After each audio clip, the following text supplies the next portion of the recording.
계속해서 우리 주 예수 그리스도의 복음을 함께 살펴보고 있습니다. 마태복음은 특별히 이 천국이란 단어를 쓴다고 했죠. 하나님 나라를 특별히 천국이란 단어를 썼을 때 하나님께 오늘 지난주에 살펴본 대로 우리가 기도하는 분이 어디에 계신 분이라고요? 하늘에 계신 분. 하늘 하면은 하나님의 통치 보좌를 떠올려야 한다고 했죠.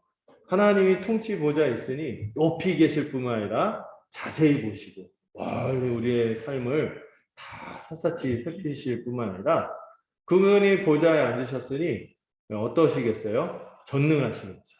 네, 전능하신 분이시고 또 그것도 생각을 했죠. 우리하고 멀리 떨어져 계신 분.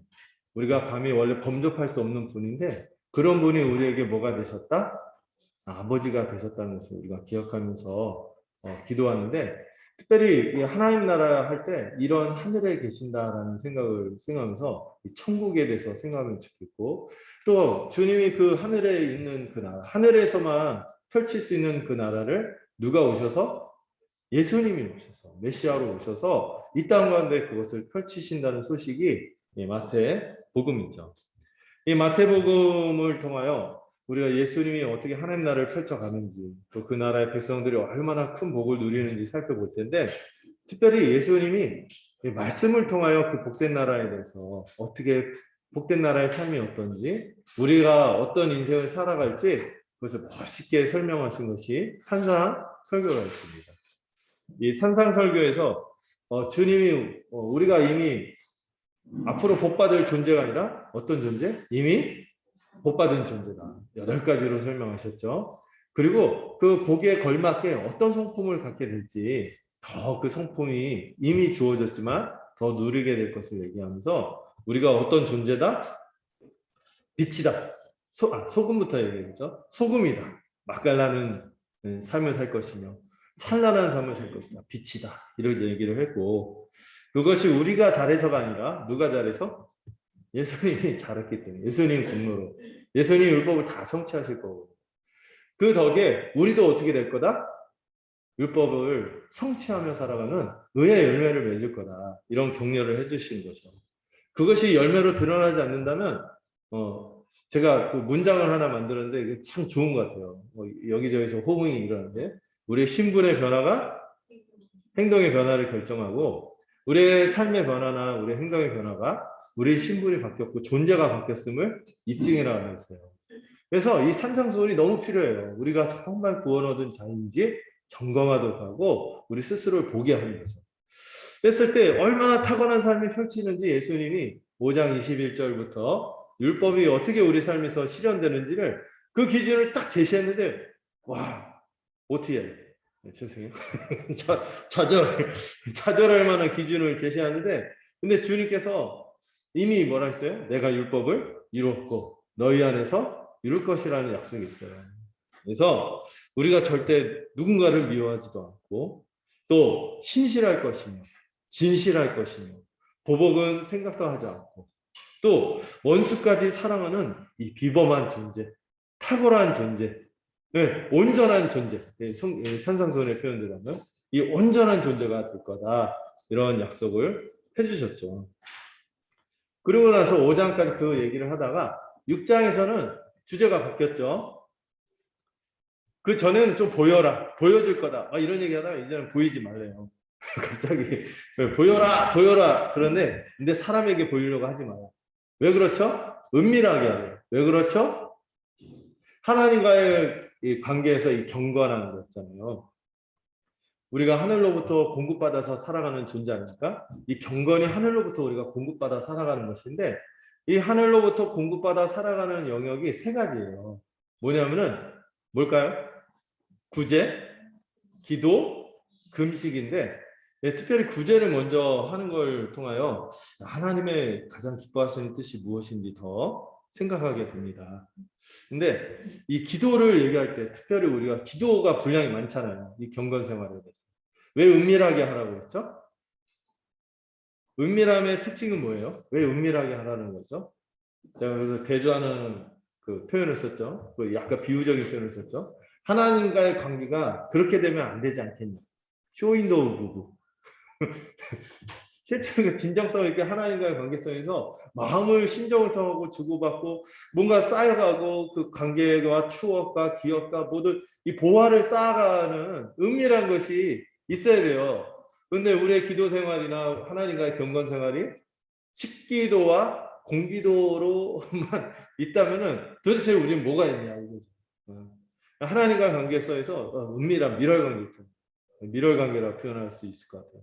이런 어떤 자신만의 고유가 이걸 갖고 있는 게 얼마나 복된 것인지 누구 보이려고 하는 것도 아니고 또 이걸 가지고 내가 신앙적으로 괜찮지 우쭐하려고 하는 것도 아니고 하나님하고 정말 이 깊은 사귐을 누리고 있냐 이런 도전을 주님께서 우리에게 하시는 것입니다.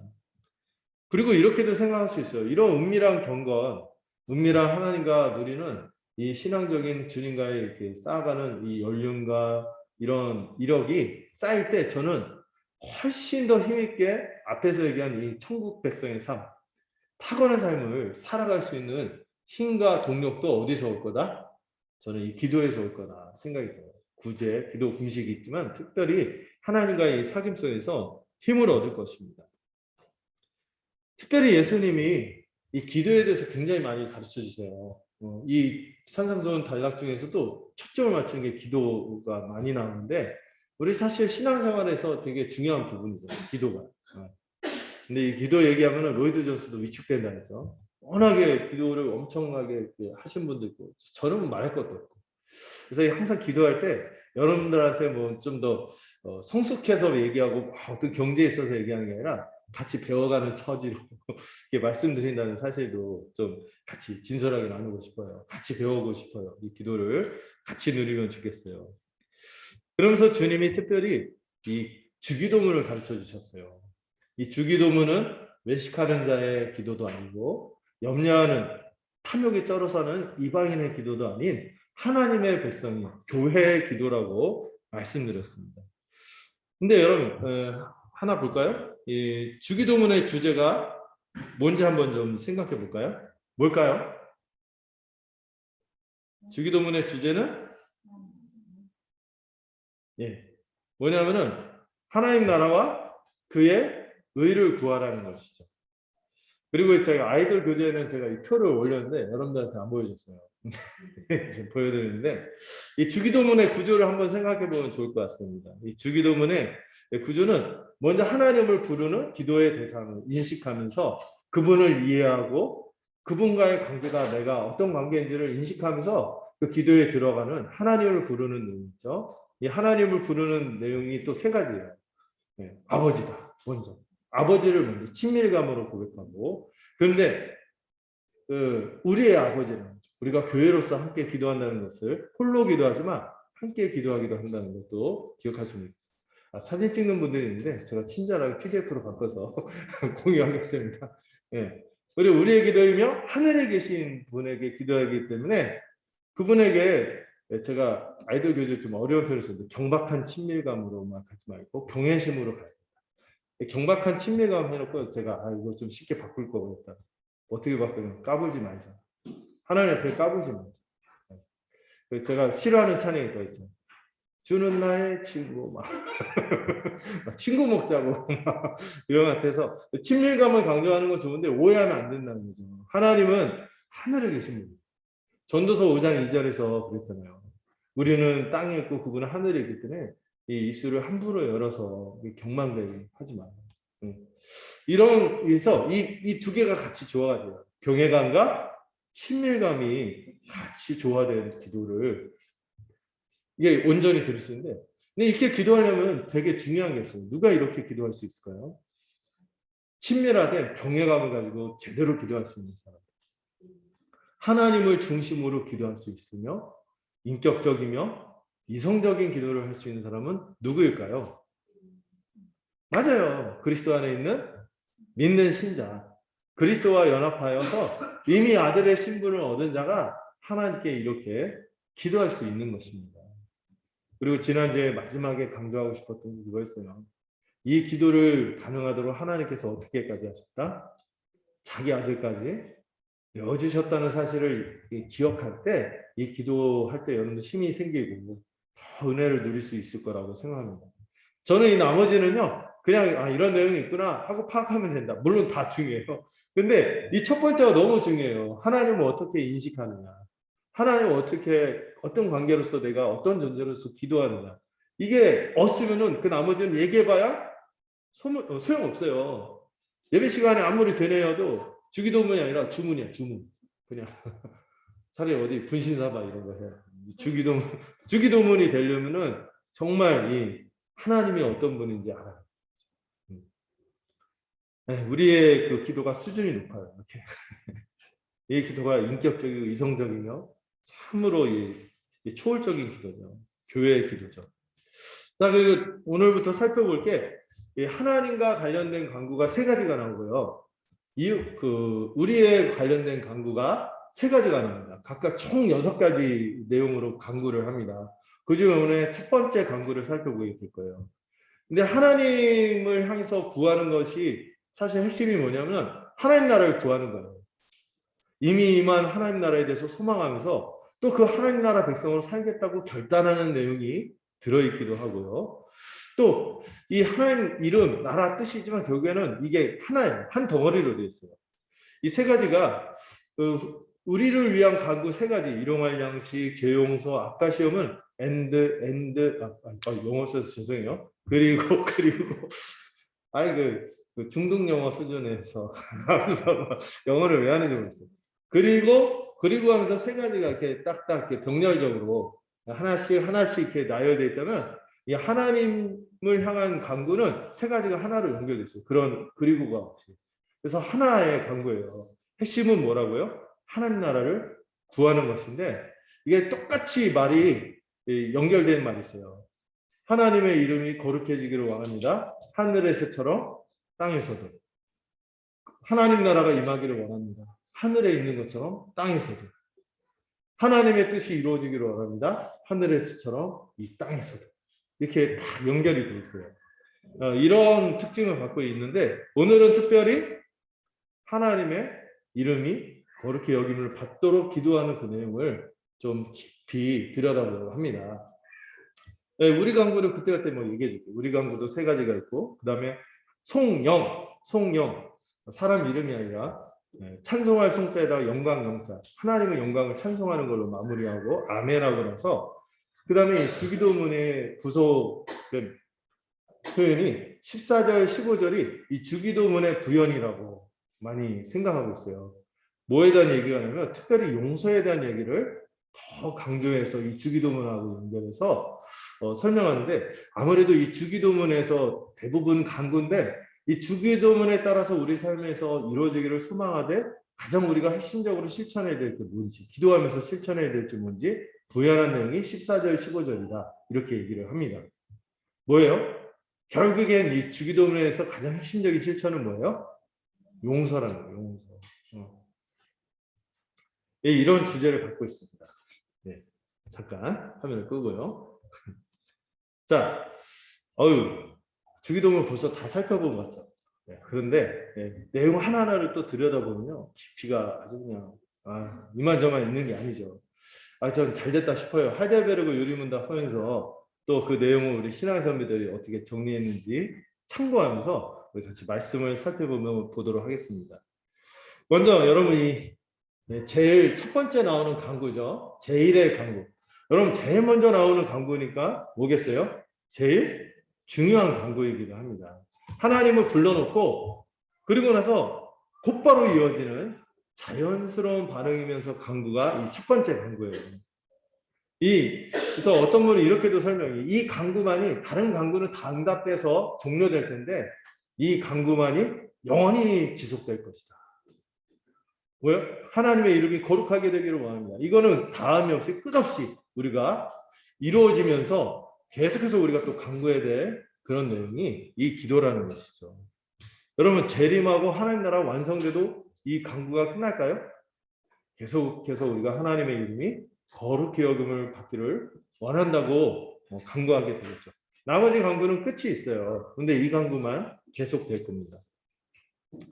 자, 첫 번째로 우리가 생각할 것은 이 하나님의 이름이 거룩하게 여김을 받으시오며 할 때 이 이름을 좀 생각해 보라. 이름. 하나님의 이름. 여러분 이름 하면은 유명한 시가 있잖아요. 예, 우리 그 다음 세대들 잘 못 들어보실 텐데 김춘수의 꽃. 그가 나의 이름을 불러 주었을 때 그는 나에게 꽃이 되었다. 나는 그에게 꽃이 되었다? 모르겠어요. 어쨌든 꽃이 되었다. 이름을 부르는 순간 그냥 길 가다가 이렇게 심상이 지나갈 때 보는데 눈여겨 보면은 이게 참 의미 있지 않습니까?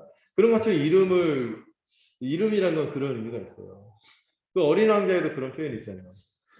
모든 장미꽃이 있지만은 이 장미꽃만이 내가 그 공을 들이고 같이 그 뭔가 관계를 맺고 또 여우도 그렇잖아요. 서로 길들인다 이런 표현이 나오듯이 이름을 준다는 건 뭔가 관계를 깊게 맺는다는 거예요.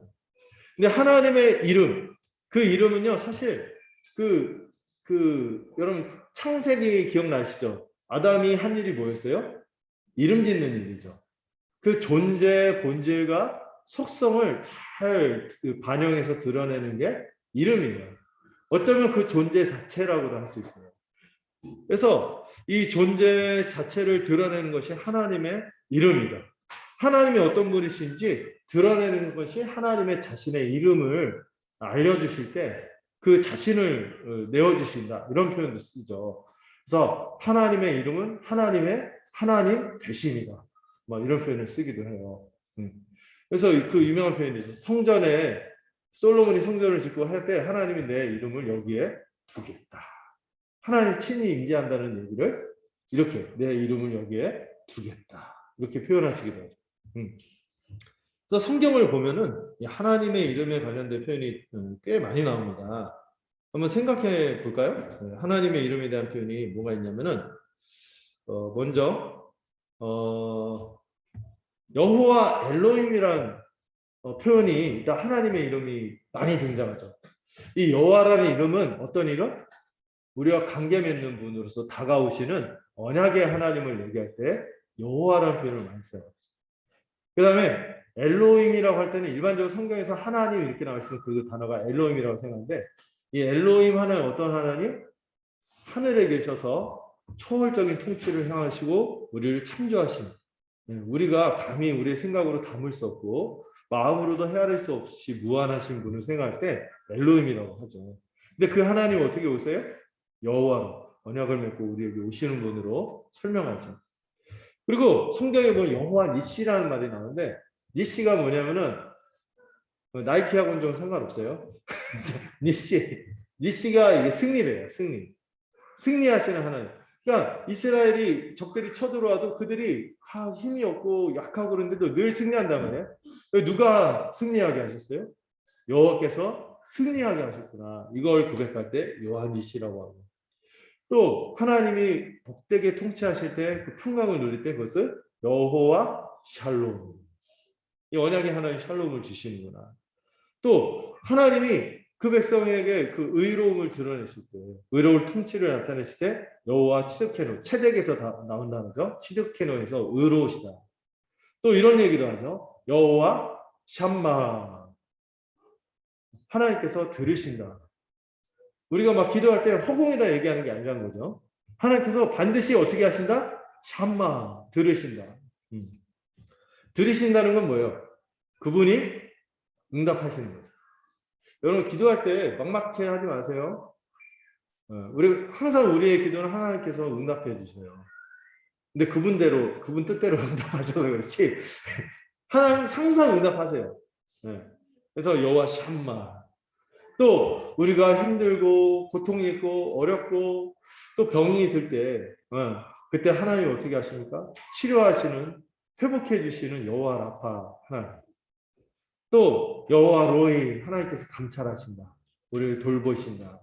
또 여호와 임마누엘 여호와께서 우리와 함께 하신다. 이런 표현으로 다양하게 구약에 이렇게 나와 있어요. 근데 이 표현들이 다 뭐하고 연결되어 있어요? 그분의 구분되심이 하나로만 규정할 수 없이 아주 무한하게 드러나고 있죠. 하나님의 하나님 되심. 특별히 하나님의 존재가 어떤지 하나님이 우리를 향한 아까 뭐 의라든지 뭐 이런 것들 있잖아요. 네. 이런 것들은 하나님의 성품, 하나님의 이름은 하나님의 성품을 드러내는 거. 또 하나님의 존재를 드러내고 살아계시고 인격으로 계신 분임을 그 이름이 드러내고 있죠. 그분이 우리에게 어떤 성품을 갖고 있으며 또 하나님의 사역, 다시 말해서 하나님이 우리에게 어떻게 일하시는지를 드러내는 수단이 뭐예요? 이름을 주시는 거예요. 네. 그래서 우리는요, 그 이름이 정말 거룩하게 여김을 받도록 기도하는 게 당연한 것이죠. 그분의 존재, 그분의 성품, 그분의 사역을 기리는 거예요. 그래서 여러분 성경 볼 때도 하나님께 하나님의 이름을 기리는 방식으로 읽어야 돼요. 내가 뭐 해야겠다 이렇게 하지 말고 하나님이 어떤 분이시냐, 어떤 분이시고 어떤 일을 하시는가, 이걸 주목해서 보는 거죠. 그래서 여러분 그 성경에 보시면은 그 십계명 아시죠? 십계명 중에 3계명이 뭐죠? 내 이름을 망령되이 일컫지 마라. 이거의 적극적이고 긍정적인 버전이 바로 이 주기도문의 첫 강구예요. 하나님의 이름을 망령되이 일컫지 말고 오히려 어떻게 하라? 거룩하게 여김을 받도록 기도하라. 십계명과도 아주 긴밀하게 연결되어 있는 표현이 이 강구죠. 그래서 여러분 하나님의 이름이 거룩히 여김을 받아야 돼요. 그런데 막 망령되게 하면 안 되는 거죠. 성도에 있어서 가장 끔찍하고 생각해서도 안 될 상황이 뭐예요? 우리를 통해서 하나님의 이름이 망령되이 일컬어지거나 우리가 망령되이 일컬거나 그러면 안 되는 거죠. 우리뿐만 아니라 불신자들도 여러분 이렇게 일상에서 이렇게 하다가 함부로 하나님에 대해서 막 이렇게 얘기할 때 너무 그러지 말라고 경계해야겠죠. 가만히 듣고 앉아 있고 그러면 안 되죠. 그러면 안 된다고 뭐 인격적으로 잘 해야겠죠. 네, 얼마나 그 이 하나님의 옛 언약 백성 유대인들이 이름을 소중하게 여겼냐면은 하나님의 이름과 관련된 유명한 에피소드가 있잖아요. 하나님의 이름을 글자로는 써. 예, 네 글자로 딱 쓰는데 히브리어가 원래는 모음이 없었대요. 그냥 자음만 있으면 자기들끼리 그냥 이렇게 읽자고 약속해서 이렇게 발음을 하는데 모음이 없다 보니까 다른 것들은 늘 발음하고 하니까 이게 어떻게 읽는지 아는데 하나님 특히 여호와인지 야훼인지 지금도 알 수 없대요. 어떻게 발음하는지. 왜냐면 이 하나님의 이름이니까 함부로 부르면 안 돼. 그래서 어떻게 했어? 그 이름을 쓸 때도 목욕 제기하고 그 펜도 새롭게 갈아서 막 이렇게 하고 할 뿐만 아니라 안 불렀대요. 그러다 보니까 안 부르는 대신 다른 칭호를 썼죠. 전능하신 나의 주님, 뭐 아도나이 이런 표현 쓰다가 안 쓰다 보니까 어떻게 읽는지 전승이 안 됐대요. 왜냐면 중간에 포로기도 있고 막 말도 뺏기고 이방말 써야 되고 막 이런 와중에서 그 발음을 어떻게 해야 되는지 함부로 부르지 않다 보니까 그런 일이 있었다고 하죠. 그만큼 그 이름을 굉장히 소중하게 여기고 존귀하게 여겼죠. 근데 놀라운 것은 하나님께서 특별히 자기 백성에게 뭘 드러내신 거예요? 뭘 주신 거예요? 자신의 이름을 계시해 주신 것이죠. 여러분 이름을 주고받는 것 우리끼리 말할 때 통성명이라고 하죠. 통성명 왜 하죠? 좀 사귀자. 관계 맺자. 우리 함께 하자. 이렇게 해서 이름을 물어보죠. 뭐 오고 가는 사람 이렇게 딱 할 때 여러분 자동차 접속하고 나도 통성명까지는 아니죠. 전화번호까지 주고받아도 통성명 안 하잖아. 통성명을 한다는 거는 자기를 내어주겠다는 거예요. 자기 인격을 내어주고 관계 맺겠다는 건데 하나님 자기 백성에게 이름을 주셨다니까요. 근데 이 얘네들이 괜찮은 사람들이 아니잖아. 예, 하나님 믿습니다. 그런데도 관계 맺겠다 하고 이름을 주신 것입니다. 이름을 주심으로 우리와 관계 맺고 사귐을 갖기를 원하신 것이죠. 이걸 멋지게 설명하는 게 하나님이 자기 백성을 이제 출애굽하기 전에 하나님이 자신의 이름을 계시하십니다. 그 말씀을 한번 같이 살펴볼까요? 제가 굶떠갖고 누가 그냥 탁 해주면 좋은데 이게 이 사인이 잘 안 맞을 수 있어서 어쩔 수 없이 제가 이게 천천히 가도 이해해 주세요. 네. 네. 그렇다고 제가 말이 빨라지지 않도록 천천히 해볼게요. 네. 자, 출애굽기 3장 13절에서 15절을 한번 같이 보겠습니다. 네, 제가 읽어드릴게요. 모세가 화면 보시면 됩니다. 모세가 하나님께 아뢰되 혹시 글씨가 보이시나요? 감사합니다. 약간 민원이 있었어요. 제 처지를 생각 안 하고 노함이 왔는데. 네. 자, 모세가 하나님께 아뢰되 내가 이스라엘 자손에게 가서 이르기를 너희의 조상의 하나님이 나를 너희에게 보내셨다 하면 그들이 내게 묻기를 그의 이름이 무엇이냐 하리니 내가 무엇이라고 그들에게 말하리까. 하나님이 모세에게 이르시되 나는 스스로 있는 자니라. 또 이르시되 너는 이스라엘 자손에게 이같이 이르기를 스스로 있는 자가 나를 너희에게 보내셨다 하라. 하나님이 또 모세에게 이르시되 너는 이스라엘 자손에게 이같이 이르기를 너희 조상의 하나님 여호와 곧 아브라함의 하나님 이삭의 하나님 야곱의 하나님께서 나를 너희에게 보내셨다 하라. 이는 나의 영원한 이름이요 대대로 기억할 나의 칭언이다. 이렇게 하나님의 백성을 구원하고 하나님이 원하시는 하나님 나라 그 세상을 이루기 전에 하나님께서 그 백성들에게 뭘 주세요? 자기 이름을 주십니다. 근데 이게 사실 나는 스스로 있는 자다 하는데 여러 가지로 반영이 돼요. 나는 나야. 나를 그래서 어떤 분 나를 쉽게 규정하려고 하지 마. 이렇게 말하시는 분도 있는데 가장 유명한 거는 스스로 누가 존재하게 하셔서 있는 분이 아니라 스스로 존재하는 우리가 감히 생각할 수도 없는 거죠. 뭐가 있어야지 만들어야지 원인이 있어야지 결과가 있는데 하나님은 어떤 원인이 없어요. 그냥 스스로 계신 분이에요. 그런 분으로 자기를 계시한 면도 있고 특별히 이 여호와라는 이름을 이 15절에서 어떻게 설명합니까? 아브라함의 하나님, 이삭의 하나님, 야곱의 하나님. 우리가 감히 도달할 수 없고 범접할 수 없고 가까이 할 수 없는 그분이 우리에게 오셔서 누구에게 오셨어요? 아브라함에게 찾아오셨어요. 아브라함 여러분 처음에 어떤 인생인지 아시잖아요. 죽은 것 같은 인생, 없는 것 같은 인생한테 찾아가서 그 인생을 막 바꿔줬죠. 뭘 주셔서? 언약을 주셔서. 근데 그 언약을 아브라함에게만 주셨나요? 아브라함에게 자손에게 주셨다고 주시겠다는데 이 자식들이 괜찮나요? 보면 자식 농사 실패의 역사가 아브라함 이후 이삭만 좀 괜찮았을지 모르는데 이삭도 그렇고 야곱은 말할 것도 없고 근데 그들의 언약을 맺었기 때문에 하나님께서 이 언약에 신실하게 그들과 함께 하시고 언약을 따라 그들을 구원을 이루어 가시는 그 하나님인 것을 계시해 주셨어요. 그러면서 그 하나님 나라를 이루면서 내가 그 하나님이에요. 내 이름이 사실 이 예수님 하나님의 이름은요 동사적인 이름이에요. 내가 너와 언약을 맺고 함께하겠다. 그리고 어쩌면 너희가 나를 함께 할 수 없는 그런 존재임에도 불구하고 내가 먼저 너희들에게 갔고 내가 너희와 관계를 맺으며 내가 반드시 너희를 책임질 거며 내가 너희를 끝까지 그 하나님 나라를 이루어갈 거야 하는 약속의 이름, 언약의 이름이 이 이름인 거죠. 여러분 이 하나님의 이름은요 구원 역사 속에서 너무 잘 드러나요. 이렇게 이름을 주셨고 구원의 역사 속에서 꾸준히 역사 속에서 하나님은 아까 그 여호와 이름이 많이 나왔죠. 그 때때로 다양한 상황 속에서 라파로 또 여호와 샴마로 여호와 라와로 여호와 니시로 그리고 다양한 언약의 이름으로 그 언약을 이루시는 이름으로 함께 하셨습니다.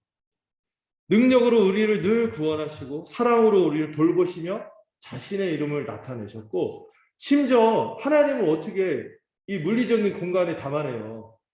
하늘도 하나님의 영광을 담을 수 없는. 그런데 이 성전에 어떻게까지 하세요? 자신의 이름을 주시겠다 하면서 함께 하신 분이 하나님이십니다. 이렇게 구원 역사 속에서 하나님의 이름이 영광스럽게 우리에게 주어진 거죠. 그런데 여러분 이 하나님의 이름이 가장 영광스럽게 누구 안에서 나타났을까요? 정답은? 이렇게 머뭇거리세요. 신앙생활 처음 한 것처럼. 정답은 예수 그리스도 안에서 이 하나님의 이름이 가장 영광스럽게 계시된 것입니다. 우리는 친히 이 땅에 오신 하나님을 누구를 통하여 봐요? 예수님을 통하여 보는 거예요. 이 땅에 오신 하나님, 마태복음에서 뭐라고 그래요? 임마누엘, 하나님이 우리와 함께 하셨다. 그 영광의 이름, 구원의 이름으로 오신 분이 우리 가운데 함께 하셨다. 임마누엘. 그래서 우리가 하나님을, 여러분 모든 종교들이나 모든 그 구도하는 사람들이 다 신을 추구하잖아요. 추구하지만 못 봐요. 근데 우리는 분명히 누구를 통해서 봅니까? 우리 주 예수 그리스도 안에서 이 여호와 하나님, 이 신실한 하나님을 영광스럽고 이 초월하며 언약의 하나님, 내재하신 하나님을 누구 안에서 다 보는 거예요? 그리스도 안에서 보는 것입니다. 이거 너무 중요한 개념입니다. 그리스도 안에 하나님, 그리스도 안에서 계시된 그 하나님. 그래서 주님이 빌립하고 대화할 때 그 얘기하시죠. 빌립이 막 너무 마음이 좋고 하니까, 주님, 제가 하나님 보고 싶습니다. 하나님 친히 보고 싶습니다. 그러니까 예수님 그래요. 너 그동안 나하고 오래 지냈는데 섭하다. 나를 본 자는 하나님 이미 본 것이다. 아버지를 본 것인데 이렇게 새삼스럽나? 뭐 이렇게를 하죠. 예. 이 그리스도 안에서 우리가 다 보는 거예요. 그분. 예. 그리고 우리가 또 생각해서 하나님은 하나님의 백성이 하나님께 이 영광스러운 이름에 합당한 영광을 돌기를 원하신다는 사실도 우리가 기억하기를 원합니다. 여러분, 이 하나님의 영광, 이 거룩, 하나님의 이름이 거룩히 여겨진다. 이 말이 곧바로 하나님이 영광을 받으신다는 이름하고, 그 표현하고 같은 표현이에요. 이 하나님의 영광도 뭐예요? 하나님의 거룩하심도 하나님의 어떤 하나님 되심이라면, 하나님의 영광도 하나님의 하나님 되심을 나타내는 게 영광이죠. 근데 하나님의 하나님 되심이 사실 이 두 가지로 축약이 되는 것 같아요. 하나님이 우리에게 신적인 은혜를 드리는 것입니다. 어디서도 받을 수 없는 놀라운 은혜, 비교할 수 없는 그 신적인 은혜를 우리에게 드러내시며, 또 어디서 우리가 누릴 수 없는 하나님의 신적인 능력을 누리는 것. 이게 뭐다? 영광이다. 하나님의 하나님 되심이자 이 하나님만이 주실 수 있는 은혜, 하나님만이 우리에게 행하실 수 있는 그 능력을 경험할 때 우리는 그 영광을 맛보는 것이죠. 여기 은혜와 능력을 누리게 된 것이 영광인 것입니다. 이 피조물에게 이게 끼쳐지는 거예요. 피조물이 어떻게 이거를 생각이나 감히 언감생심 누릴 생각을 할 수 있겠어요. 근데 하나님이 이거를 주시는 거예요. 이렇게 하나님은 자신의 이름을 하나님의 백성들에게 알리실 뿐만 아니라 또 그렇게 하심으로 또 하나님 뭐를 즐기시는 분이에요? 그 영광에 합당한 반응이 나올 때 그 합당한 반응이 뭐겠어요? 예배죠. 찬양이고 경배이고. 이렇게 우리가 반응할 때 또 그 하나님께서 그 영광을 즐겨 받으시는 분인 것을 성경에서 얘기하는 거죠. 하나님은 우리에게 영광을 먼저 끼치시고 그 영광에 합당한 반응을 받으심으로 영광을 받으시고, 하나님은 그 성품이 막 흘러넘쳐서 사랑도 흘러넘치고 영광도 흘러넘치고 우리와 함께 그 영광을 함께 나누기를 원하시죠. 그래서 사람도 뭐로 지은 거예요? 하나님의 형상, 하나님의 영광을 반영하는 존재로 지으시고 인격적인 사귐으로 초대하는 것이 하나님인 것입니다. 그리고 하나님은 이 하나님의 형상, 하나님의 자녀, 하나님의 백성인 우리를 통하여 이 세상에 뭐를 드러내기를 원하세요? 하나님의 영광을 나타내시기를 원하시는 거죠. 그걸 위해서 하나님이 자기의 백성에게 뭘 주시는 거예요? 자신의 이름을 주시는 것이고, 또 그 이름으로 불리우는 그 백성들이 하나님에게 순종할 때 그 순종하는 삶이 자연스럽게 하나님의 영광스러운 통치에 순종하니 그 삶이 어떻게 했어요? 영광스럽겠죠. 그걸 통하여 하나님의 영광을 받으시는 것입니다. 그래서 여러분들 바로 앞에서 예수님이 뭐라고 했어요? 너희는 이미 빛이니 너희가 사람들 앞에서 선한 행실, 착한 행실로 너희 하나님께 영광을 비추게 하라. 이렇게 하나님께서 이름을 주신 것입니다. 자, 이름을 주셨는데 그럼 거룩은 뭐냐? 거룩도 생각해야겠죠? 여러분 옛날에 제가 대학생 때 좀 약간 사람들이 편하게 지내고 친구들끼리 뭐 허물없이 하고 하는데 갑자기 주일날 이제 평소에 말을 갑자기 조곤조곤 한다든지 아니면 갑자기 맨날 놀기만 하다가 갑자기 어느 날 막 성경책 딱 갖고 주일날 딱 이렇게 차려입고 딱 교회 가면 막 이렇게 놀려서 어유 홀리한데. 그래서 거룩을 이쪽의 외향적인 형태나 어떤 상태로 생각을 많이 했는데, 여러분 거룩을 생각할 때 제가 좀 말씀드렸죠. 네, 부제로도 썼지만 일단 거룩의 첫 번째 뜻은 구별된다. 뭔가 다르다. 구별된다. 차원이 완전히 다르다. 이런 측면에서 거룩이라는 표현을 써요. 하나님을 특별히 거룩하시다 할 때 이 거룩은 우리 연약한 피조물, 우리의 무능하고 비참한 피조물과 구별되는 이 하나님의 하나님 되심, 이걸 뜻하는 것이죠. 여러분, 하나님의 하나님 되심을 깊이 생각하면 어떤 상태를 떠올릴 수가 없어요. 왜냐고요? 그분이 우리는 감히 우리 생각에 담을 수 없는 분이에요. 범접할 수 없는 분인 거죠. 그래서 모든 이 성경에 나타난 하나님의 사람들, 하나님을 처음에 만났을 때 어떻게 합니까? 모세가 떨기나무에서 만났을 때 두려워 떨었죠. 신발에 발을 벗고 엎드릴 뿐이었어요. 하나님의 임재를 접한 모든 사람들은 어떻게 반응했습니까? 다 두려워 떨었습니다. 그리고 또 하나님의 법을 시내산에서 줄 때도 이 영광의 그 산에 가득할 때, 구름에 빽빽하게 가득할 때 하나님이 경고하시죠. 함부로 다가오지 마라. 함부로 다가왔다 어떻게 된다? 돌격해서, 하나님의 영광이 돌격해서 그가 그 하나님의 빛이, 어둠이 딱 비치면 어둠이 순식간에 사라지듯이 그렇게 되기 때문에 가까이 하지 말았어요. 그래서 이 거룩은 구별되고 분리됨을 뜻하고, 성전만 봐도 알 수 있죠. 성소가 있는데 거기다 함부로 못 들어가는데, 특히 어디? 홀리 오브 홀리, 지성소는 아무도 함부로 못 가죠. 이 구별된다, 분리된다는 생각을 먼저 가지셔야 돼요. 거룩하다 할 때 상태가 아니라 분리되었다, 구별되었다 이렇게 생각을 해야 되는 거죠. 그래서 약간 워드 플레이를 하자면 이런 표현을 써요. 윤리적이기보다 물리적인 것이다, 거룩은. 그럼 윤리는 상관없냐? 아니죠. 먼저 피조물인 우리가 거룩하신 하나님을 우리의 생각과 우리의 기준에서 담아낼 수 없기 때문에 거룩하다고 하는 거잖아요. 그래서 이런 표현도 쓰죠. 윤리 시간에 배웠나요? 전적 타자. 내가 어떻게 생각하거나 감지할 수 없는 분이에요. 그냥 멀리 있는 분이에요. 거룩한 분. 그렇기 때문에 우리의 생각과 기준에서 담아낼 수 없기 때문에 우리가 하나님에 대해서 가타부타 말할 수가 없는 거죠. 특히 그분이 이렇게 하면 하나님 선하지, 이렇게 하면 하나님 완전한 것 같은데, 이렇게 말할 수 없는 그 기준을 갖고 있는 거예요. 이것을 우리가 마음으로 담아낼 수 없죠. 이게 포착이 될 때, 탁 잡힐 때 인정할 수밖에 없잖아요. 여기서 하나님의 어떤 거룩함의 부분이 도덕적인 완전함을 느낄 수 있고 선함을 조금이라도 헤아리게 되는 거죠.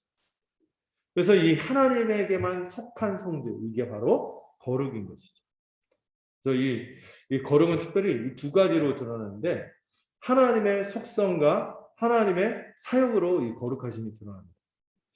여러분, 하나님의 거룩하신 속성을 한번 생각해 볼 때, 먼저 하나님만 가질 수 있는 속성이 있어요. 우리가 결코 함께 나눠 가질 수 없는, 하나님만 가질 수 있는 속성이 뭐예요? 자존. 나는 스스로 있는 자다. 여기서 드러나는 표현인데, 하나님은 누구에게 의존하거나 누가 원인이 되어서 있는 분이 아니라 그냥 그분이 스스로 계신 분이고, 누구를 의존하지 않고 스스로 혼자 홀로 영광 받으실 수 있고 이렇게 할 수 있는 분이에요. 그런 분인데 굳이 우리한테 오신 게 감사한 거죠. 또 하나님의 이 독특한 속성이 뭐예요? 충족. 우리는 어떤 존재예요? 뭔가 채워져야 돼요. 결핍된 존재잖아요. 근데 하나님은 그게 필요 없어요. 그냥 그분이 충만한 존재, 충만하고 충족한 분이시죠. 그런데 우리에게 막 굳이 그렇게 안 하셔도 돼요. 주고받고가 우리 일상인데, 하나님은 그냥 그렇게 안 하셔도 돼요. 주시는 분인 거죠. 또 하나님은 어떤 분이십니까? 무한한 분이시죠. 우리는 어때요? 한계로 가득한 삶을 살지 않습니까? 근데 그분은 무한한 분이시고, 또 하나님은 전지전능한 분이죠. 여러분, 이거 기억할 때 우리가 기도하는 거예요. 우리는 어떤 사람이에요? 무지하고 무능한 존재입니다. 그래서 기도할 수밖에 없어요. 하나님은 영원하시죠. 근데 우리는 어떻습니까? 하나님을 이 영원하심에 우리가 덧입어서 영생을 살지 않으면 찰나에 불과한 인생들이 우린 것이죠. 불변하시는 하나님을 생각할 때 우리는 어떻습니까? 우리는 늘 퇴색되죠. 근데 그분은 변하잖아요. 만약에 하나님이 천년마다 내가 좀 업그레이드 되고 새롭게 뭔가 좀 하겠다 하면 우리가 구원받을 수 있을까요? 네. 우리 삶이 유지될 수 있을까요? 아니죠. 근데 그분은 불변하신 분. 네. 또 그분은 완전하신 분이죠. 이 완전하시다는 것만 생각해도 우리 하나님 앞에 이렇게 감히 범접할 수 없는 분이구나. 왜? 우리는 흠과 실수로 가득하죠. 때로 최선을 다한다고 한다고 하고 나는 마음과 선의를 가지고 한다고 하는데 막 상황 꼬이고 나는 또 이상해지고 막 이런 거 우리가 자주 겪지 않습니까? 네, 너무 잘 알죠. 제가 그러거든요. 막 이런 거예요. 하나님 거룩하시다. 이런 속성을 생각할 때 그런 것들을 생각할 수 있어요. 또 하나는 우리도 어느 정도 가지지만은 그러나 우리와 비교할 때 차원이 다른 속성을 가지신 것이 하나님의 거룩하심이다 이렇게 얘기할 수 있는데 여러분 우리도 사랑하고 우리도 때로 은혜 베푼다 하잖아요. 그러지만은 하나님의 사랑과 은혜하고 비교해서 어떻습니까? 쉽게 식어지고 신신하지도 않고 무정하고 무자비하고 악하고 불성실하고 변덕은 왜 이렇게 심한지 또 이렇게 그냥 친절하게 이렇게 해주면 좋은데 강력하게 막 이렇게 거칠게 이렇게 하고 참을성이 없고 불의할 때도 많잖아요. 이거하고 다르게 주님은 이 자비와 공율, 선한, 심실한, 온유하시고 얼마나 우리에게 온유하시고 얼마나 참으십니까? 네. 우리 중에 어떤 분처럼 더 이상 못 참겠다. 막 이러시면 우리는 끝나는 거죠. 근데 그분은 이 끝까지 참으시잖아요. 네. 공의로우시죠. 이런 것들을 기억할 때 하나님의 거룩하심을 헤아리게 되는 거죠. 하나님의 일하심도 마찬가지입니다. 얼마나 거룩하신지. 하나님의 이 창조를 생각할 때 뭐라 형언할 수가 없네요. 위대한 이 창조.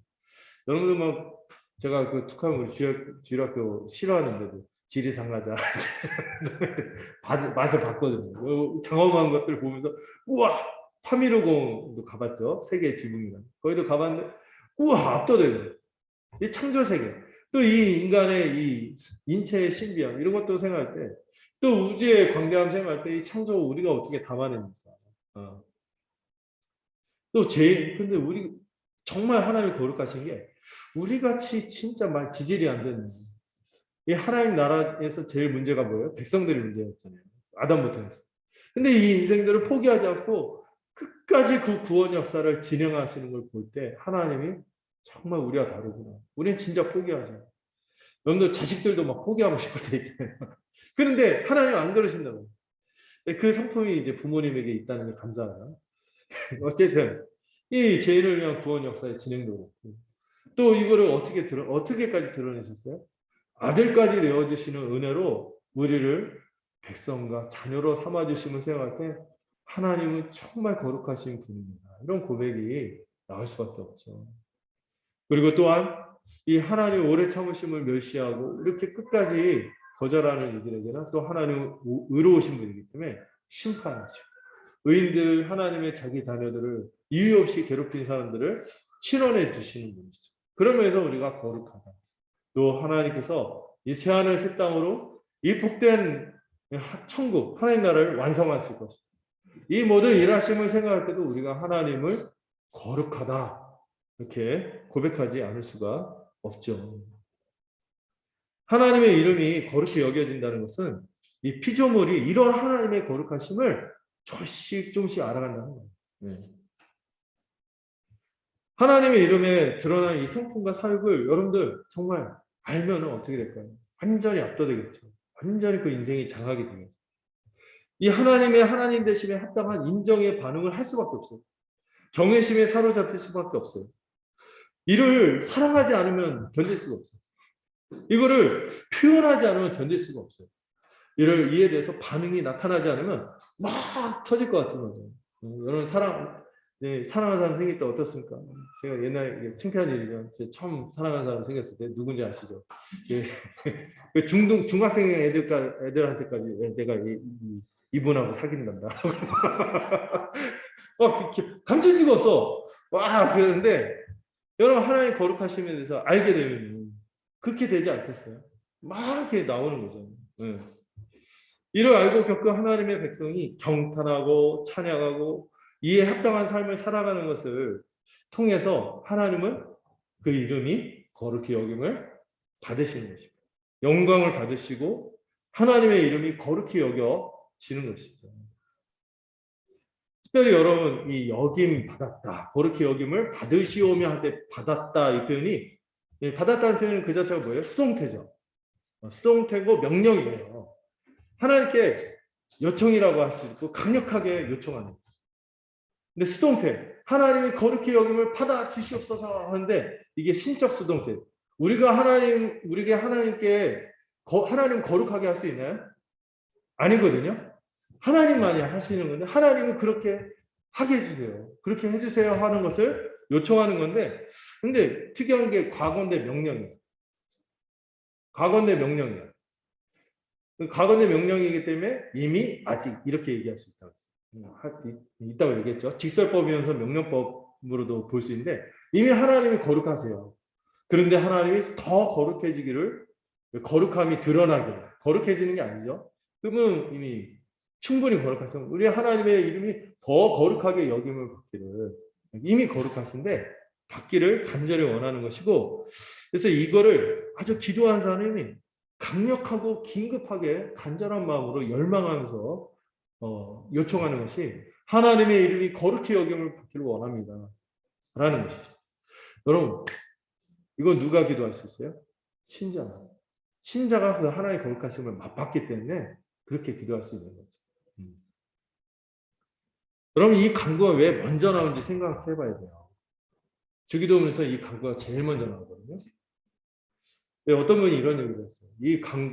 첫 번째 간구를 하는 순간, 하나님을 부르고 나서 이 첫 번째 간구를 하는 순간, 우리는 순식간에 우리의 욕망을 점검하게 된다. 우리의 욕망의 현주소가 어떤지. 혹시 내가 하나님께 간구하려는 것이 내 중심으로, 자기 중심으로 가득한 이 사소한 욕망으로 하나님께 다가가는 것이 아닌지 스스로를 점검하게 만든다는 거죠. 우리의 욕망의 현주소를 폭로한다. 그리고 거기서 돌이키기를 요구하는 기도가 이 첫 번째 간구라는 거죠. 우리가 기도할 때 우리의 어떤 개인적인 욕망, 하나님을 막 조종하고 싶고 막 이런 게 아니라 하나님의 이름이 거룩히 여김을 받기를 원합니다. 이렇게 하면서 우리 욕망을 조정하는 거예요. 재조정하는 거예요. 여러분 우리가 욕망하고 사랑하는 게 우리를 만들어내는 것인데 우리가 하나님의 이름을 욕망하고 하나님의 이름이 높아지기를 열망하고 사랑하는 순간 그것이 우리의 중심을 바꾸는 거예요. 우리의 욕망이 자기 중심에서 하나님 중심으로 바뀔 때 이게 진짜 믿음이고 회심인 거죠. 이 간구 때문에 이 간구로 우리가 자기 중심에서 하나님 중심으로 우리의 인격과 삶도 조정이 되는 것입니다. 그래서 이 기도가 정말 중요해요. 첫 번째 간구가 중요해요. 하나님의 이름이 거룩히 여김을 받기를 원합니다. 그러면 이 두 번째로 이 하나님의 이 천국 백성은 이 하나님의 이름이 거룩히 여김을 받는다는 게 구체적으로 무슨 의미냐? 제가 답을 얘기했죠. 하나님만이 영광 받으시기를 원합니다. 이렇게 기도하는 것이 첫 번째 기도예요. 첫 번째 간구. 여러분 하나님만이 하나님의 이름을 거룩하게 하는 일이 가능합니다. 하나님만이 하나님에게 영광을 돌릴 수 있죠. 원래는 하나님만이 하나님의 거룩하심을 알려주실 수 있어요. 우리가 어떻게 스스로 알겠어요? 오직 하나님이 계시할 때만 이를 알 수 있기 때문에 우리는 단지 하나님 우리의 눈을 열어주셔서 알게 해주세요. 기도할 뿐이죠. 세상의 도리나 종교들이 무엇인가 차원 높고 초월한 것을 찾지만 그들은 스스로 도달할 수 없고 찾을 수 없어요. 오직 거룩하신 하나님이 자신을 계시할 때만 나타날 때만 알 수 있습니다. 계시에서도 그렇고요. 이루어가는 것도 마찬가지죠. 사람은 스스로 하나님의 거룩함과 영광을 만들어낼 수 없는 존재예요. 네. 그래서 어떤 분이 우리의 찬양을 통해서 하나님 영광 받으시기 원합니다. 그게 정확한 표현 아니에요. 찬양한다고 하나님 영광 받죠. 이미 영광스러우십니다. 그냥 찬양에 반응하는 거예요. 영광에 반응하는 것이. 막 찬양을 통해서 뭔가 막 영광을 막 이렇게 세우고 또 연말마다 시상식 때마다 막 이렇게 이렇게 자기가 상타는데 하나님께 영광을 돌립니다. 자기가 뭔가 잘해갖고 하나님께 그런 거죠. 그런 건 아니죠. 그냥 감사하는 거죠. 하나님 이런 거 그리고 우리가 뭔가 잘해서 하나님의 영광을 뭐 덧댄다든지 숟가락을 올린다든지 이런 거 아니라는 거죠. 그냥 반응이에요. 하나님의 영광을 맛보아서 감사합니다. 이게 반응인 거죠. 인간이 기여할 건 없어요. 사람이 절대 이 하나님 되신 거룩하심에 대해서 영광에 대해서 나누어 가질 수 없습니다. 그리고 어떤 분도 그러죠. 제가 하나님 영광을 가렸네요. 막 이런 얘기를 하는데 여러분 하나님 영광을 우리가 가릴 수 없어요. 우리 너무 사소한데 하나님 너무 크시거든요. 근데 우리가 가리긴 해. 누구를 가리? 사람들의 눈을 가리지. 하나님을 가리는 게 아니라 사람들의 눈을 가릴 뿐이지 하나님을 가리지는 않죠. 하나님의 영광은 너무 큰 분입니다. 오직 하나님만이 자신의 영광을 계시하실 수 있고 성취하시는 분인 것을 기억해야 됩니다.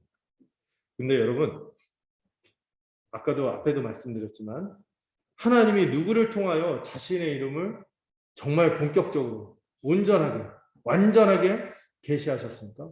또 이루셨습니까? 그 이름을 어떻게 완벽하게 거룩하게 하셨습니까? 누구를 통하여? 예수 그리스도를 통하여 하신 거예요. 여러분 하나님의 거룩에 대한 가장 탁월한 계시는 뭘까요? 하나님의 하나님 되심, 하나님의 거룩하심이 가장 강력하게 계시한 게 뭘까요? 감사합니다. 이런 막 답들이 막 나올 때 희열을 느끼고 감사합니다. 십자가, 이 십자가에서 하나님의 영광, 거룩하심이 강력하게 드러납니다. 이 형벌 대속의 죽음을 통합니다. 하나님은요 아무도 생각도 못할 이 자신의 의롭고 거룩하심을 십자가에서 강렬하게 나타내셨죠. 죄에 대해서 합당하게 거룩한 진노와 형벌을 행하시는 의로움을 나타내시는 동시에 죄인의 우리를 구원하시기 위해서 자기 아들을 화목제물로 삼으시는 아무도 생각할 수 없었던 그런 방식으로 우리를 구원하셨습니다. 이로써 우리의 이 연약하신 것을 회복해 주신 우리의 구원을 이루시는 그 의로움을 우리와 언약하시고 그 언약을 반드시 이루겠다는 그 의로움을 이 십자가에서 다 드러내신 것입니다. 나는 죄를 그냥 넘어갈 수 없는 공의로운 하나님이다. 동시에 그러나 나는 너희와 언약을 맺었고 그 언약을 지키기 위해서 가장 소중한 내 아들까지 내어주고 대신 형벌을 받게 하고 그리고 그 아들이 이루시는 일을 너에게 거저 줌으로 이 구원을 이루겠다. 그러므로 나는 언약의 신실한 의로운 자가 나를 나타내겠다. 이게 바로 뭐예요? 십자가예요. 십자가. 그래서 우리는요 하나님의 하나님 되심을 뭐를 거치지 않으면 절대 알 수가 없어요. 십자가를 거치지 않으면 절대 없어. 우리의 신앙의 중심이 그래서 항상 뭐가 있어야 돼? 십자가가 있는 거죠. 우리가 의롭게 된 걸 이것 때문에. 우리는 이 십자가를 통해서 하나님의 거룩하심과 영광을 보는 것이죠. 그래서 요한이 자기의 복음서에서 예수님이 십자가를 지러 가는 것을 예수님께서 어떻게 말씀하시면 내가 내 영광을 받으러 간다. 이렇게 얘기하시죠. 이 십자가를 통해서 하나님의 온전한 사랑, 공의, 이 우리 헤아릴 수 없는 거룩하신 영광이 다 계시되기 때문이고 그 십자가에서 다 성취되기 때문인 것이죠. 이걸 바울이 해설하는 거예요. 한번 읽어볼까요? 시작. 예수를 하나님의 계획으로서 믿음으로 말미암아 주셨으니 이는 하나님께서 우리 적으신 중에 우리를 오직 자기의 의무를 나타내서 자기의 의무시며 또한 예수를 믿는 자를 하셨습니다. 이 십자가로서 이 화목제물에 의해서 하나님 자신 죄에 대해서 절대 넘어가지 않는 공의로운 분임을 나타내셨고 또한 우리에게 그 언약을 지키는 신실한 분인 것도 그 의로움도 나타내셨고 그 의로움을 통하여 그 하나님 온전한 거룩하심과 의로움을 드러낼 뿐만 아니라 우리 또한 예수 믿는 자를 의롭게 하시는 이 모든 것이 다 드러난 게 십자가라는 십자가. 여러분 이렇게 하나님이 이렇게 자기 아들까지 내어주실 정도로 열심인 것은 이 아들을 통하여 다 드러납니다. 자기 백성이 더럽힌 자신의 이름을 자기 아들을 통해서 이 십자가 왜 필요하냐면 자기 백성이 또 하나님의 형상인 인간이 하나님의 이름을 더럽히기 때문에 그렇기 때문에 자기 이름을 위한 열심으로 이렇게까지 하신 거죠. 이 아들을 통해 거룩하게 하셨는데 여러분 이 인류 역사에서 계속 하나님의 이름을 더럽혔다면 누가 유일하게 하나님의 이름을 영광스럽게 했어요? 예수 그리스도께서 오셔서 그 아버지의 이름을 영광스럽게 한 것이죠. 이 구약의 요약이에요. 여러 나라 가운데서 더럽혀진 이름, 그 너희가 그들 가운데서 더럽힌 나의 이름을 나의 큰 이름을 내가 거룩하게 할지라. 내가 그들의 눈앞에서 너희로 말미암아 나의 거룩함을 나타내리니 내가 여호와인지를 여러 나라 사람이 알리라. 주 여호와의 말씀입니다. 근데 여러분 이 에스겔서 36장이 새 언약을 약속하는 맥락에서 주신 말씀이거든요. 하나님이 이 새 언약을 통해서 이 여러 나라뿐만 아니라 자기 백성마저도 하나님의 이름을 더럽힐 때 내가 나의 거룩함을 드러낼 거다. 그래서 내가 여호와이고 이 언약을 지키는 것을 여러 나라 사람이 알도록 할 것이다. 하고 그 응답이 뭐예요? 예수님이 기도하십니다. 요한복음. 아버지여 아버지의 이름을 영광스럽게 하옵소서. 그때 하늘에서 소리가 들리죠. 내가 이미 영광스럽게 하였다. 왜? 누구를 보내서? 자기 아들을 보내서 영광스럽게 하고 또다시 영광스럽게 하리라. 그 아들을 통하여 구원 역사를 다 이루시고 십자가를 통하여 성취하시고 또 그분의 승천하신과 교회를 세우시는 모든 영광까지 그분의 하나님 나라를 완성하는 모든 영광까지 다 이룰 것이다. 우리는 그 아들을 통해서 하나님의 이름이 어떻게 거룩히 여김을 받고 영광을 받는지 알게 되는 거죠. 여러분 이 일을 위해서 하나님의 자신의 이름을 거룩하게 하기 위해서 또 우리에게 이 거룩한 이름을 주시기 위한 이 아름다운 이름을 주시기 위해서 예수님이 이 땅 가운데 오셔서 뭘 당하셨어요? 가장 큰 명예훼손을 당한 거죠. 마태복음에서 처음에서 예수님 뭐라고 어떻게 불릴 거라고 했죠? 나사렛 사람이라 불릴 것이다. 나사렛 사람 우리는 느낌이 안 오죠. 아주 천박하고 막 이렇게 모멸감을 가진 호칭으로 예수님을 부르던 호칭이 나사렛 사람. 이런 명예훼손뿐만 아니고 가장 이거는 그냥 시작에 불과하고 본격적인 건 십자가. 가장 외설스럽고 저주스럽고 그냥 생각만 해도 경멸감이 막 하고 막 몸서리 쳐지는 이 십자가라는 모욕, 멸시, 천대를 당하죠.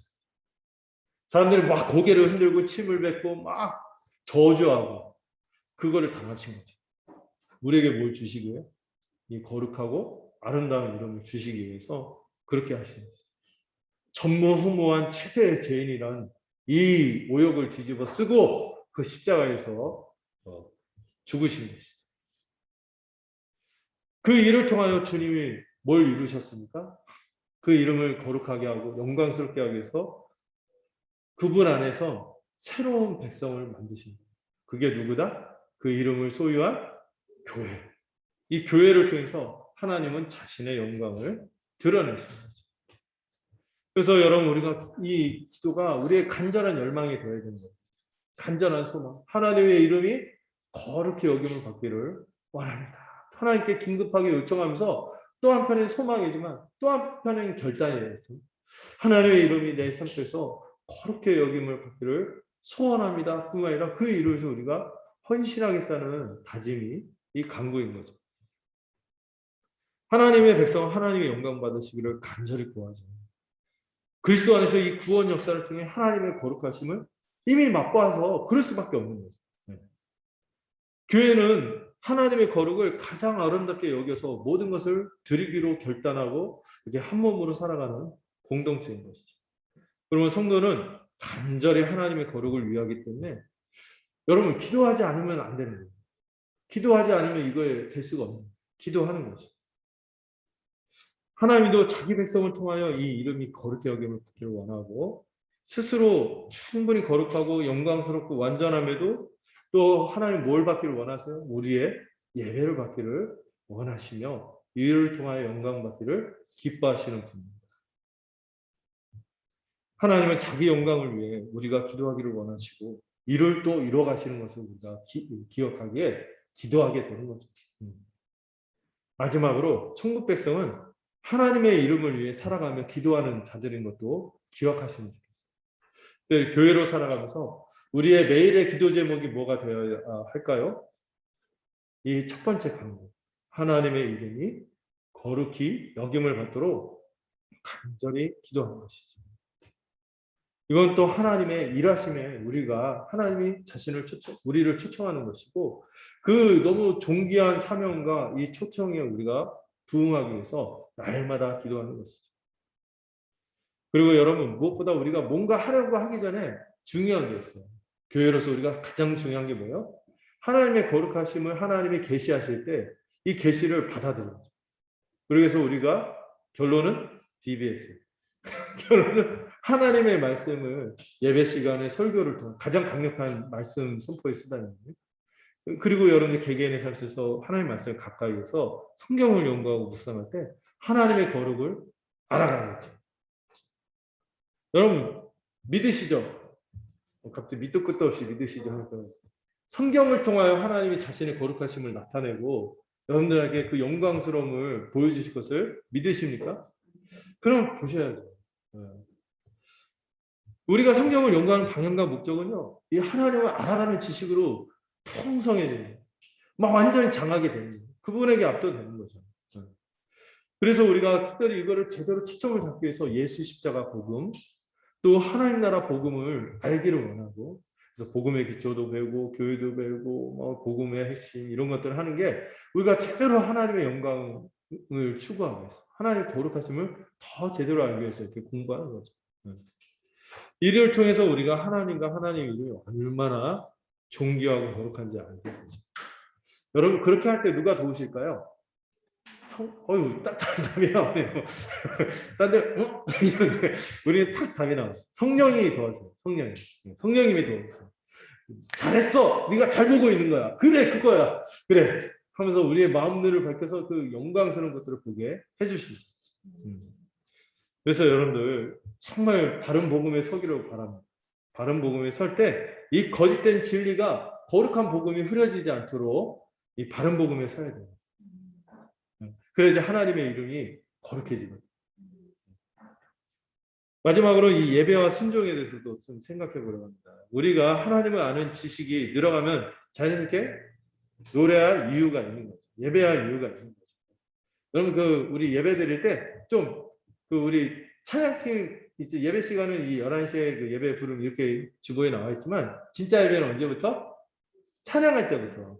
여러분 하나님 이름을 안다면은 이 나와서 찬양을 좀 기뻐하시면 좋겠고 딱 그 시간에 와서 함께 마음을 모아서 예배자로서 함께 찬양하면 좋겠습니다. 하나님 이름을 우리가 거룩하게 여기는 좋은 방법일 것 같아요. 10시 우리가 항상 약간 아슬아슬한 스릴을 즐기네. 11시 어가를 다 그러지 마시고 35분쯤 와서 딱 뭐 오면은 우리 성도들 보면 얼마나 좋아요. 막 얘기도 나누고 잘 지내냐 손도 잡아주고 이렇게 하다가 딱 40분 되면 딱 앉아갖고 하나님의 이름을 묵상하면서 거룩하게 하면서 기뻐했으면 좋겠어요.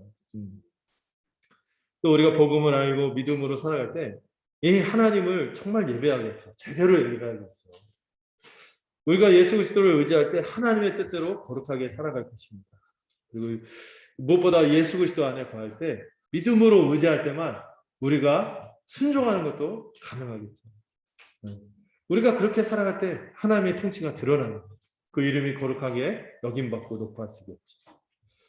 무엇보다 여러분들 좀 이거 혼자만 앉지 말고 좀 말해서 전하는 게 어떻겠습니까? 하나님의 이름을 압도되면 제가 막 중학생 가르치는 이렇게 막 한 그 열정 있잖아요. 그거 비교할 수 없이 이거 복음을 알잖아요. 하나님의 이 거룩하심을 알게 되었으면은요 좀 전하세요. 누구부터? 사랑하는 사람들부터 막 전하는 거예요. 입을 열어서 전하고 온 세상에 막 선포하고 싶고 막 저는 웨슬리는 그렇게까지 얘기했잖아요. 전 세계가 나의 교구다. 이렇게 막 복음을 아니까 거룩에 사로잡혀서 전하시지 않고는 못 견디는 거예요. 비바람이 불어도 그 막 토네이도 부는 그 살벌한 미국 광야 사막에 누가 돌아다녔다 했어요? 복음 전도자. 강도 아니면 복음 전도자. 그래서 미친 듯이 다녔다. 여러분 이렇게 한번 거룩에 사로잡혔으면 좋겠어요. 우리의 말과 삶으로 하나님의 영광이 나타나고 전해지는 거죠. 여러분 무엇보다 우리가 말과 삶으로 이 복음을 전할 때 하나님의 이름의 거룩하심과 그 영광을 전할 때 이 선교를 통하여 더 많은 이들이 하나님의 영광을 알게 되는, 여러분 이것이 그들을 향한 가장 최고의 섬김이 될 것입니다. 이것을 기억하고 우리가 살아가는 것이죠.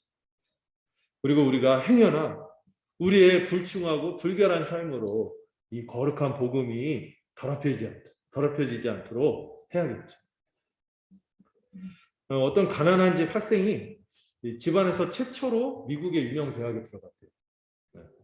이 대학 생활 중에서 한 같은 학생인데 그 막 인싸라고 하죠. 이런 한 대학 동료 대학생인데 얘가 알고 보니까 마약 거래자예요. 근데 얘 다가와서 그 자기 영향력을 과시하면서 하면서 마약을 권하는 거죠. 한번 해봐. 기분이 좋아질 거야. 막 유혹했어요. 그러자 이 학생이 아니 안 할 거야. 이렇게 한 거죠. 마약 거래자가 계속 부추기고 유혹하면서 야, 지금 잠깐 맛보고 기분을 업 시킨다고 해도 아무도 몰라. 괜찮아. 해봐. 그러자 그 학생이 그렇게 얘기했죠. 그래서 그런 게 아니야. 중요한 건 나를 이 대학에 보내기 위해 우리 어머니가 청소부로, 파출부로 일하셨다는 사실이야. 내가 여기 있는 건 어머니 덕분이지. 나도 어머니를 위해 여기 있는 거고. 그래서 난 나를 위해 희생하신 어머니의 희생을 욕보이는 짓은 무엇이든 하지 않을 거야. 이게 어쩌면 우리가 하나님의 이름을 거룩하게 여기는 우리의 심정이라는 거죠. 우리를 향한 그 무한한 그 십자가로 나타난 그 희생을 생각할 때 어떻게 그 십자가를 현저히 짓밟나 욕보이는 짓을 하겠습니까? 그래서 우리가 그 거룩에 합당한 삶을 살기로 작정하는 것이죠. 이것을 우리가 함께 기억하며 저와 함께 기도하기로 바랍니다. 하나님 아버지, 우리 같이 비천한 죄인들에게 하나님의 거룩하고 영광스러운 이름을 알려주시니 감사를 드립니다. 예수 그리스도를 통해 알게 된 이 아버지라는 이름에 담긴 모든 특권과 은혜와 복을 깨달아 감사하고 찬양하게 하소서. 또한 우리의 소망이 아버지의 이름을 거룩하게 하려는 것으로 가득하기를 소망합니다. 이것이 우리의 삶을 이끄는 가장 강력한 욕망이 되게 하시고 열정이 되게 하여 주시옵소서. 또한 하나님의 이름을 지니고 사는 우리가 말과 행동과 인격과 삶으로 그 이름을 더럽히지 않게 하옵소서. 오늘날 신자라고 하고 교회라고 불리우면서도 이 땅에서 하나님의 이름이 모독받도록 하는 비참한 현실을 볼 때 애통한 마음이 들고 저 자신도 회개를 하게 됩니다. 주님, 자기 이름을 위해 우리를 의의 길로 인도하시는 그 하나님의 열심이야말로 우리의 유일한 소망임을 고백합니다. 그 열심이 우리가 붙잡고 살아가는 복음과 교회의 진리로 주어졌음을 다시 한번 마음에 새깁니다. 주님의 이름을 위한 열심으로 우리를 더러움에서 건져내시고 우리가 더럽힌 아버지의 이름을 다시 영광스럽고 거룩하게 하시기를 소망합니다.